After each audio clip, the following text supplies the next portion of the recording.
Agnès Bille, bonjour. Bonjour. Un grand merci d'avoir accepté l'invitation de la Fringale Culturelle. C'est notre deuxième rencontre. Tout à fait. Nous nous étions vus ensemble pour la parution de 36 heures de la vie d'une femme, parce que 24 c'est pas assez. C'était un recueil de nouvelles disponible aux éditions Don Quichotte. Je sais pas le temps, c'était en 2013.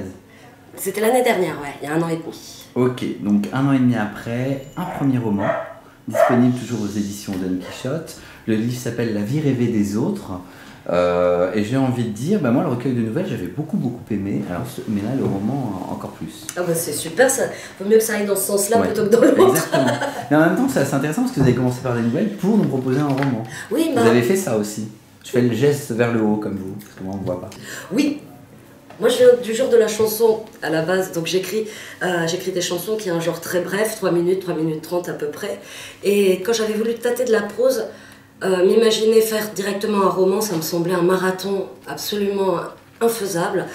Alors que moi je viens du sprint, voilà, la chanson c'est court, on y va. Donc j'avais commencé par un recueil de nouvelles et puis j'y ai pris goût. Voilà, à chaque fois qu'on travaille une forme finalement, l'imagination en appelle une autre et j'avais eu à la fin du recueil de nouvelles l'idée de ce roman. Alors ce roman, c'est un roman très humain, touchant, mais c'est un univers qu'on retrouve dans vos chansons, dans le recueil de nouvelles. Donc, comme c'est étonnant. Voilà, on continue à être assez cohérent dans ce qu'on fait, je vois, mais c'est pas toujours évident d'être constant justement. Oh, je pense pas que ce soit véritablement de la constance, ou en tout cas pas consciemment. Je pense que tout simplement, voilà, il y a des choses qui m'émeuvent, des choses pour lesquelles je ressens de l'empathie, et que naturellement, voilà, cette empathie, cette émotion, cet humour aussi fait partie de moi, et du coup, je vais dans cette direction-là. Alors dans La vie rêvée des autres, vous parlez des personnes âgées. Mado, qui a 77 ans, pour reprendre l'expression qui a été la 4e couverture, mais on sent votre ton, c'est une jolie pépette. C'est vrai. Déjà, là, d'entrée de jeu, dans la présentation de la personne âgée, il y a beaucoup d'affection, il y a un vrai respect, et c'est ça qu'on retrouve tout le livre. Est-ce que vous trouvez que dans notre société, on n'en parle pas assez bien des personnes âgées? Je trouve que dans notre société, et précisément en France, les personnes âgées ne sont pas très bien représentées. Je ne parle pas du 3e âge ultra bright, celui qui est beau, voilà, justement, les cheveux poivre et sel, celui qui consomme beaucoup, celui qui est un gros consommateur de spectacles, de voyages, de produits culturels. Il y a beaucoup de films qui sont proposés pour le 3e âge. Mais le 4e âge, par contre, on n'en parle pas beaucoup. La France a le cœur entre deux chaises. C'est pas un pays méditerranéen comme l'Italie, l'Espagne, le Portugal, la Grèce, où les vieux restent à la maison, en fait, dans la famille, où la famille s'en occupe.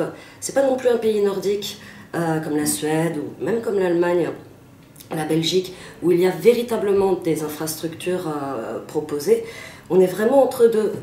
Par exemple, en Suède, pour 10 personnes âgées en maison de retraite, il y a 10 personnes pour s'occuper d'elles. Ça va de l'aide-soignant à l'infirmier en passant par le médecin.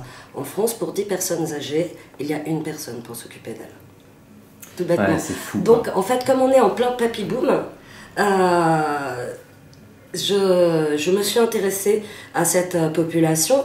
Et puis, ne serait-ce qu'à Paris, regardez, à Paris, pour prendre le métro.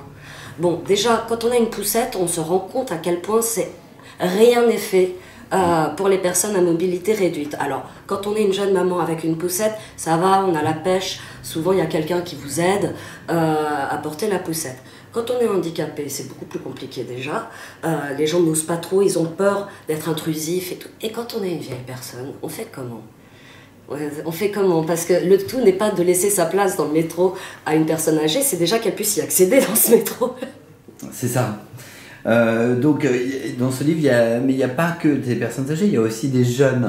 Vous vouliez mélanger les générations. Je voulais mélanger les générations, exactement. Parce que même si c'est plus prégnant, plus visible chez les personnes âgées, finalement, il y a des questions qui, je pense, sont intergénérationnelles et même interculturelles.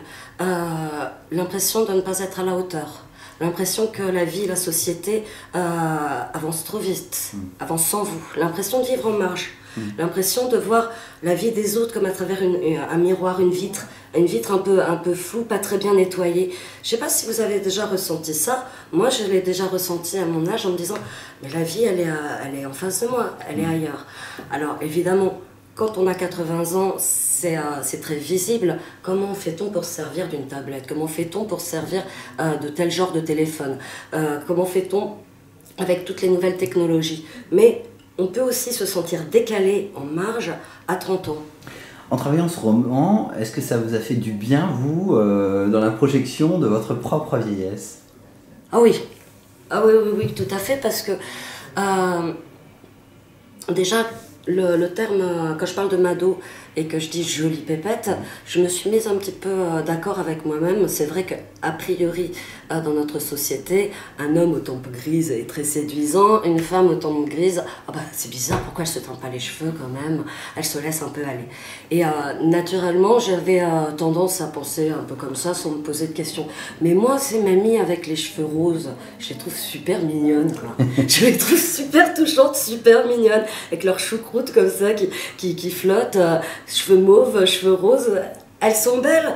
Et je me dis, mais pourquoi on peut avoir de l'amour à tout âge, on peut avoir du désir à tout âge, même si ça, c'est une expérience que par définition, je n'ai pas encore vécue, mais je l'imagine, pourquoi la vie s'arrêterait avec les canons, les sacro-saints canons de la beauté, c'est pas vrai.